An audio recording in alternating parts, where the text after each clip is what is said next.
시간 마태복음 28장 11절에서 20절까지의 말씀을 우리 다 함께 봉독하겠습니다. 여자들이 갈 때 경비병 중 몇이 성에 들어가 모든 된 일을 대제사장들에게 알리니 그들이 장로들과 함께 모여 의논하고 군인들에게 돈을 많이 주며 이르되 너희는 말하기를 그의 제자들이 밤에 와서 우리가 잘 때 그를 도둑질하여 갔다 하라. 만일 이 말이 총독에게 들리면 우리가 권하여 너희로 근심하지 않게 하리라 하니 군인들이 돈을 받고 가르친 대로 하였으니 이 말이 오늘날까지 유대인 가운데 두루 퍼지니라. 11 제자가 갈릴리에 가서 예수께서 지시하신 산에 이르러 예수를 배웠고 경배하나 아직도 의심하는 사람들이 있더라. 예수께서 나와 말씀하여 이르시되 하늘과 땅의 모든 권세를 내게 주셨으니 그러므로 너희는 가서 모든 민족을 제자로 삼아 아버지와 아들과 성령의 이름으로 세례를 베풀고 내가 너에게 분부한 모든 것을 가르쳐 지키게 하라. 볼지어다 내가 세상 끝날까지 너희와 항상 함께 있으리라 하시니라. 아멘. 누군가에게는 이 기념비적인 사건이 또 다른 누군가에게는 감추고 싶은 사건이 될 수도 있습니다. 오늘 우리가 함께 읽은 말씀에서도 역사적으로 기념할 만한 사건이 일어납니다. 바로 예수님의 부활 사건입니다. 어떻게 알 수 있었을까요? 예수님의 시신을 넣어둔 그 굴에 경비병들이 굳게 지키고 있었습니다. 뿐만 아니라 그 무덤을 큰 돌로 막아두었습니다. 대제사장들이 행여나 예수님이 부활하실까 두려운 나머지 큰 돌을 세워놓은 곳이고 그리고 경비병들로 하여금 굳게 지키게 한 것이죠. 현실적으로 이 시신이 사라진다는 것은 당연히 말이 안 될 수밖에 없습니다. 그런데 이 밤사이에 천사가 내려와 이 돌을 옮겼고 부활하신 예수님은 찾아온 여인들에게 먼저 나타나게 되셨습니다.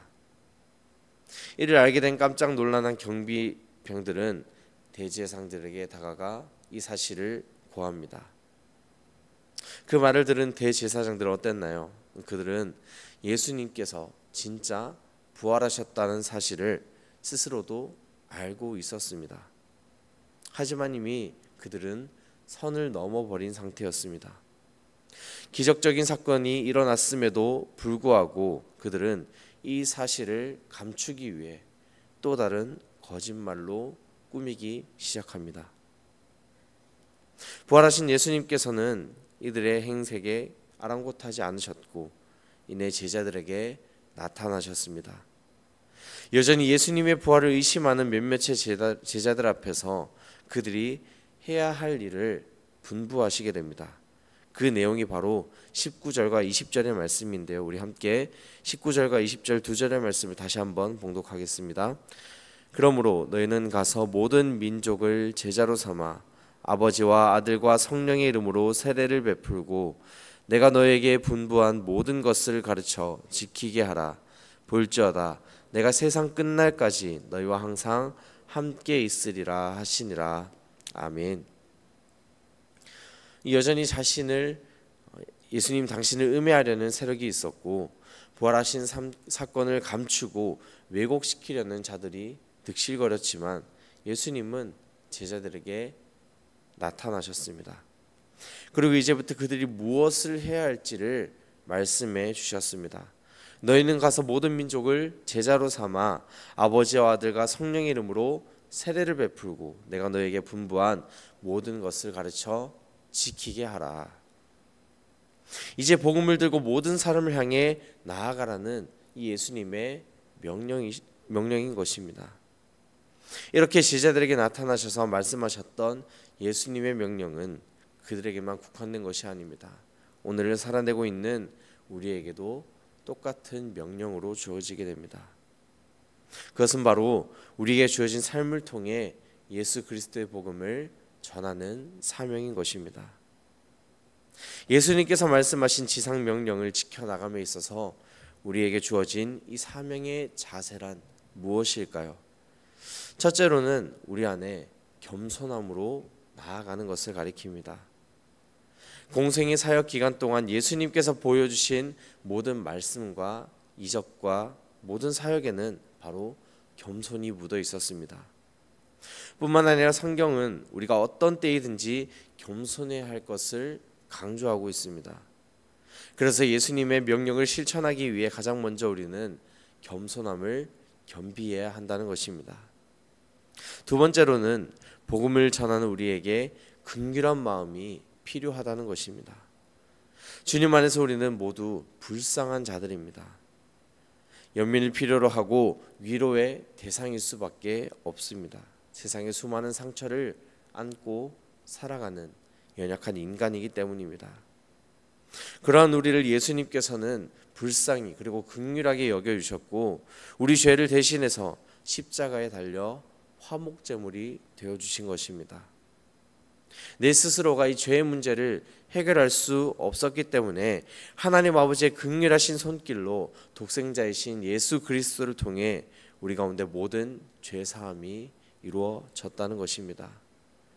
내가 만난 예수님을 어떻게 전할 수 있을까요?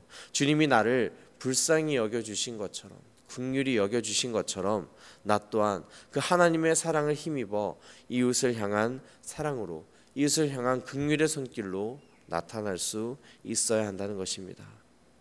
갈수록 이 각박해져만 가는 세상 속에서 긍휼한 마음을 가지는 것은 우리 그리스도인들에게 반드시 필요한 자세입니다.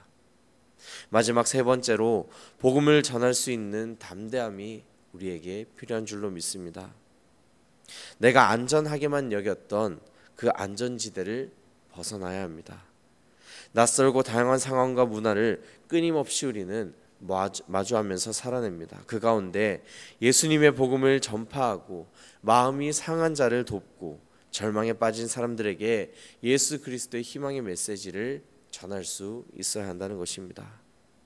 어두운 곳에 밝은 빛을 비출 수 있는 그 믿음의 담대함이 우리에게 반드시 필요하다는 것입니다.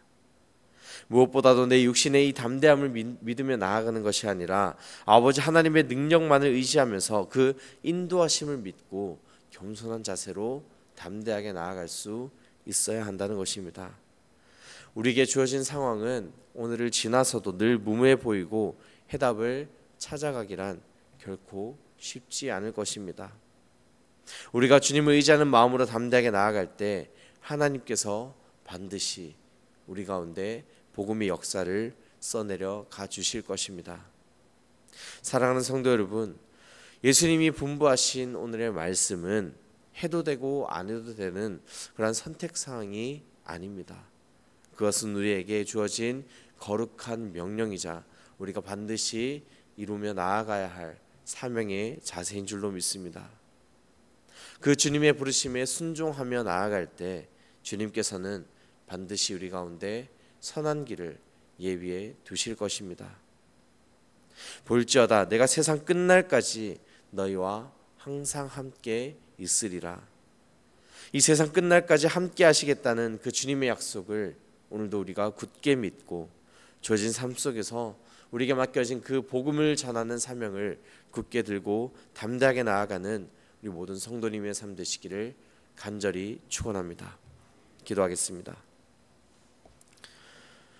거룩하신 하나님 아버지, 이 시간 온 전심으로 주님께 나아가는 귀한 믿음을 허락해 주셔서 날마다 하나님과 교제하며 하나님과 동행할 수 있는 우리 인생이 되기를 간절히 원하며 나아갑니다. 우리와 끝날까지 함께 하시는 예수 그리스도의 그 약속을 굳게 믿고 나아가오니 복음을 전하는 사명을 끝까지 지켜나갈 수 있게 하시고 겸손함으로 담대함으로 주님께 나아갈 수 있는 우리 인생이 되도록 인도하여 주시옵소서. 복음을 전하는데 늘 앞장서게 하시고 주님께서 우리에게 분부하신 명령을 지켜나가는 오늘의 복된 하루의 삶이 되기를 간절히 바라옵고 늘 우리 가운데 역사하시는 예수 그리스도의 이름으로 기도드리옵니다. 아멘.